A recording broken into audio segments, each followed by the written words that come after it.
Hello मेरे प्यारे students, मैं संदीप कुमार आप सभी लोगों का संदीप सर क्लास में बहुत बहुत स्वागत करता हूं। आशा करता हूं आप बहुत अच्छे होंगे और आपकी पढ़ाई बहुत अच्छे से चल रही होगी।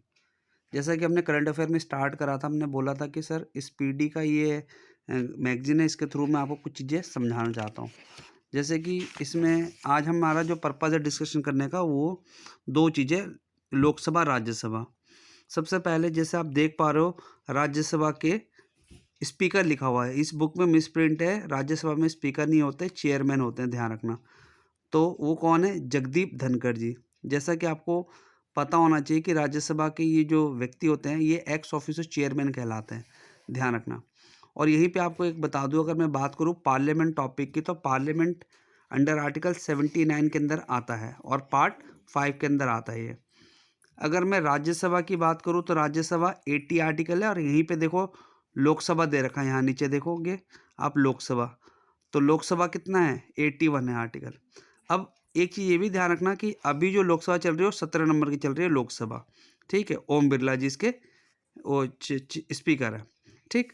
अब पॉइंट ये आता है क्या क्या क्वेश्चन बन सकते हैं। जैसे आप सबको थोड़ा सा आइडिया होना चाहिए कि जो ये क्या कहते हैं, लोकसभा की अगर मैं बात करूं तो लोकसभा के अंदर क्या क्या इंपॉर्टेंट है। जैसे कई बार क्वेश्चन यहाँ से पूछ लेता है, मनी बिल के ऊपर पूछ लेता है। जैसे आपको पता होना चाहिए कि एक मनी बिल होता है जो आर्टिकल 110 के अंदर मेंशन है, और मनी बिल में साफ साफ कहा गया है कि money bill introduce in only Lok Sabha, ठीक है। लेकिन उसको प्रायर परमिशन लेनी पड़ती है प्रेसिडेंट जी से। अब जैसे प्रेसिडेंट जी का नाम पता ही है आपको, ठीक, ध्यान रखना। तो प्रेसिडेंट से अप्रूवल लेनी पड़ती है, प्रायर परमिशन लेनी पड़ती है। और वो जो बिल पास हो जाता है 110 आर्टिकल के अंदर, तो मनी बिल जाता है राज्यसभा के अंदर। 14 डेज का टाइम पीरियड होता है। अगर राज्यसभा ने कुछ एडवाइस दी तो लोकसभा बाउंड नहीं है, मर्जी है उसकी, मानना चाहे तो मान सकते हैं, नहीं तो नहीं भी मान सकती है, ठीक। इसी तरीके से आप थोड़ा सा पढ़ोगे आर्टिकल 108, जिसमें जॉइंट सेशन की बात करता है। तो जॉइंट सेशन, अगर मान लो कोई बिल है, वो बिल पे सहमति नहीं बन पा रही दोनों हाउस में, और वो नेशन के लिए बहुत इंपॉर्टेंट है, तो राष्ट्रपति जी जॉइंट सेशन बुलाते हैं। उसके जो हेड होते हैं जॉइंट सेशन के, वो लोकसभा के स्पीकर ही होते हैं। तो मैं सिर्फ ये बताना चाह रहा हूँ कि सिर्फ आपको नाम याद नहीं रखना, आप पर्टिकुलर जाकर कोई चीज़ों को रिकॉल कर सकते हो। अब जैसे यहीं पे आपसे पूछ लें कि लोकसभा के एमपी के लिए एज कितनी होती है, तो लोकसभा के एमपी के लिए 25 होती है, राज्यसभा के मेंबर की बनने के लिए 30 होती है मिनिमम एज। इसके अलावा आपको ये भी पता है कि लोकसभा के अलग अलग नाम हैं। जैसे इसको लोअर हाउस भी बोलते हैं, इसको नॉन परमानेंट हाउस भी बोलते हैं, हाउस ऑफ द पीपल भी बोलते हैं। इसी तरीके से राज्यसभा के अंदर क्या क्या बोला जाता है, राज्यसभा को अपर हाउस बोला जाता है। ये क्या कहते हैं, इसको हम परमानेंट हाउस भी बोल सकते हैं, ठीक है। इसको काउंसिल ऑफ द स्टेट भी कहते हैं, ठीक है। इसके अलावा आपको सीट्स के बारे में पता होना चाहिए।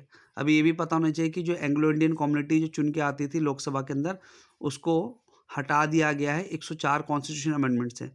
तो बेसिक पर्पज़ ये है आपको। और एक चीज़ यहाँ पे ये भी कह सकते हैं कि सर जैसे स्पीकर है, तो स्पीकर कल को अगर हटना चाहे, 5 ग्राउंड है उसको सीट खाली होने की स्पीकर की। एक ग्राउंड आप जब पढ़ते हो कि भई वो किसी को रिज़ाइन दे सकता है, तो रिज़ाइन याद रखना, स्पीकर जो होता है ना, वो रिज़ाइन अपने से नीचे वाले को देता है। तो उसके नीचे कौन बैठता है? डेप्यूटी स्पीकर बैठता है, उसको रिज़ाइन दे सकते हैं, ठीक है। और इसके अंदर और भी डिटेल्स है जिसके ऊपर हम डिस्कशन कर सकते हैं। अच्छा, मैं बस यही चीज़ आप सबको बार-बार बताना चाह रहा हूँ कि जब कभी भी आप कोई भी चीज़ पढ़ते हैं, तो उसके थ्रू आप चैप्टर को रिवाइज़ करें। अब जैसे देखो अगला, जैसे मैं बात करूँ यहाँ पे, जैसे इलेक्शन कमीशन है, राजीव कुमार है, इलेक्शन कमीशन है अभी, chief election commission 25th number के हैं। तो आपको ये पता होना चाहिए कि इलेक्शन कमीशन जो है, ये याद रखना, इसका आर्टिकल नंबर है 324, ठीक है। जिसके अंदर बोला गया है कि इलेक्शंस कराने की ज़िम्मेदारी chief election commission of India के पास होता है, ठीक है। और फ्री एंड फेयर इलेक्शन करवाना। लेकिन यही अगर पेपर में कई बार क्वेश्चन पूछ लेता है कि गांव के अंदर जो पंचायत के चुनाव होते हैं और जो शहरों में जो म्यूनसिपैलिटी के होते हैं, क्या वो इलेक्शन कमीशन करवाता है? तो याद रखना, उसके लिए अलग से स्टेट इलेक्शन कमीशन होता है, ठीक है, ध्यान रखना आप। तो यहाँ पे देखोगे एक चीफ इलेक्शन कमीशन होता है और 2 इलेक्शन कमीशन होते हैं उसके नीचे में। तो अरुण गोयल है, ठीक है। यहाँ पे इलेक्शन कमीशन 2 नाम है, अरुण गोयल एंड चंद्र पांडे, ठीक है। तो आई होप आपको ये वीडियो समझ में आई होगी, और ऐसी छोटी छोटी वीडियो बना करके मैं आपको अपडेट करता रहूँगा। Thank you for watching this video, have a nice day. और आपको ये वीडियो अच्छी लगी हो तो अपने दोस्तों में शेयर करना ना भूलें। Thank you so much.